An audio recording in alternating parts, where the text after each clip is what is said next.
సృష్టికర్త అయినటువంటి యేసు ప్రభు వారు చూడండి ఒకసారి లోకాసువార్త 4:16 చూడండి.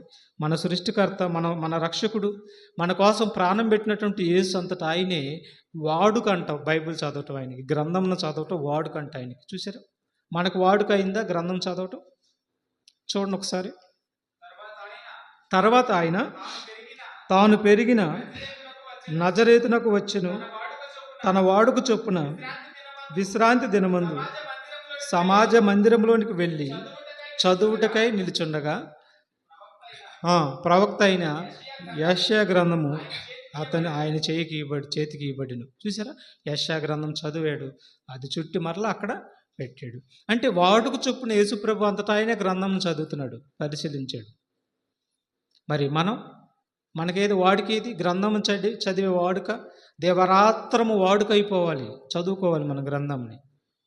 ఎలా చదవాలంటే యెషయా గ్రంథంలో చెప్పాడు, 34:16 అంటున్నాడు. చూడండి ఎలా చదవాలి గ్రంథమును. దేవారాత్రం చదవాలని చెప్పాడా? ప్రతి దినం చదవాలని చెప్పాడా? నీ జీవిత దినములన్నిటిని చదవాలని చెప్పాడా? అయితే ఎలా చదవాలి అంటే మంచి మాట చెప్తున్నాడు, యెహోవా గ్రంథమును పరిశీలించి చదువుకొనుడి. చూసారా ఎలా చదవాలి? పరిశీలించి చదవాలి. ఈ మాటలు ఏ కాలానికి సంబంధించినవి? ఈ మాటలు ఎవరితో మాట్లాడుతున్నాడు?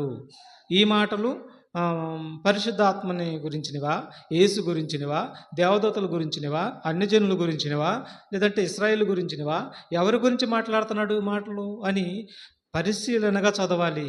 చూసారా ఎంత ఉందో చూడండి చదివే విషయం, పరిశీలనగా చదవాలి అన్నట్టు.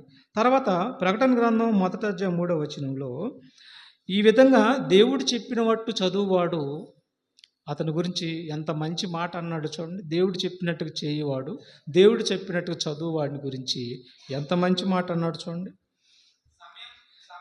సమయము సమీపించినది గనుక ఈ ప్రవచన వాక్యములు చదువువాడును వాటిని విని ఇందులో రాయబడిన సంగతులు గైకొని వారును ధన్యులు. బాగా వినాలి. ఇప్పుడు మీరు చదవలేరు కాబట్టి, చదువు లేని వారు ఉన్నారు కదా, మీరు ఈ వాక్యాలు విని గైకొనాలి. గైకొంటే మీరు ధన్యులు. చదువుండి చదువుకొని మరలా వాటిని గైకొని వారు ధన్యులు. చూసారా, చదువు ఉన్నవారేమో చదువుకోవాలి, పరిశీలనకు చదువుకోవాలి, వాటిని గైకొనాలి. ఇప్పుడు కొంతమంది చదువు లేదు కదా, మీరు వాక్యాలు వింటున్నారు. వాక్యాలు వింటున్న మీరు ఏం చేయాలంటే వాటిని గైకొనాలి, అంటే పాటించాలి, ప్రభు చెప్పిన ఆజ్ఞలన్నీ పాటించాలి. అప్పుడు మీరు ధన్యులు. చదువుకున్నవారు చదువుకుంటూ పరిశీలిస్తూ వాక్యాన్ని గైకొనాలి, వారు ధన్యులు. చూసారా, మొత్తానికి వాక్యము చదువువాడు ధన్యుడు అంటున్నాడండి. ధన్యుడు, అతను ఫలిస్తాడంట. కీర్తన గ్రంథము 1:1-5 వరకు చూడండి. దేవారాత్రం గ్రంథాన్ని చదువుకునేవాడు ఖచ్చితంగా ఫలిస్తాడంట, ఫలాలు ఇస్తాడంట, దేవుడికి ఫలాలు ఇస్తాడంట. చూడండి చక్కటి మాట. ఎట్లా చదవాలో చెప్తున్నాడు. దుష్టుల ఆలోచన చొప్పున నడవక, పాపుల మార్గమున నిలవక, అపహాస్యులు కూర్చున్న చోట కూర్చుండక, యెహోవా ధర్మశాస్త్రం నందు ఆనందించుచు దేవారాత్రము. చూసారా ఉన్నాడు. దుష్టుల ఆలోచన చొప్పున నడవక, పాపుల మార్గమున నిలవక, అపహాస్యులు కూర్చున్న చోట కూర్చుండక, యెహోవా ధర్మశాస్త్రం నందు ఆనందించుచు దేవారాత్రము దాన్ని ధ్యానించువాడు ధన్యుడు. చూసారా, దాన్ని ధ్యానించువాడు ధన్యుడు. అతడు నీటి కాలమున యోరన నాటబడినదై ఆకు వాడక తమ కాలమందు ఫలమిచ్చు చెట్టు వలె ఉండును. చూసారా, తమ కాలమందు ఏమిచ్చు? ఫలమిచ్చు చెట్టు వలె ఉండును. చూసారా, అప్పుడు అతను చేయనిదంతయు సఫలమగును. చూసారా, అతను చేయనిదంతయు సఫలమగును. ఎంత ధన్యతలు ఇస్తున్నాడు చూడండి. అంటే గ్రంథాన్ని చదివితే ఇంత ధన్యతలు ఉన్నాయా? ఇంత ధన్యత ఉంది. అతను చేయనిదంతా సఫలమైపోయింది. ఎలా నడవాలో ఎలా నడవకూడదో మొత్తం తెలిసిపోతాయి గ్రంథాన్ని పరిశీలించేవాడికి. ఆ పరిశీలన లేకపోతే ఏం జరుగుతుంది తెలుసా? వింటాం విడిచిపెడతాం, వింటాం విడిచిపెడతాం. ఏడేం ఉండదు, హృదయంలో ఏం ఉండదు, ఖాళీ. అందుకే దేవరాత్రము గ్రంథాన్ని చదివేవాడు ధన్యుడు అయిపోతాడు. ఒకవేళ అలా లేకపోతే ఏమన్నాడు చూడండి, అక్కడే ఏమన్నాడు చూడండి ఒకసారి. దుష్టులు అలాగున ఉండక.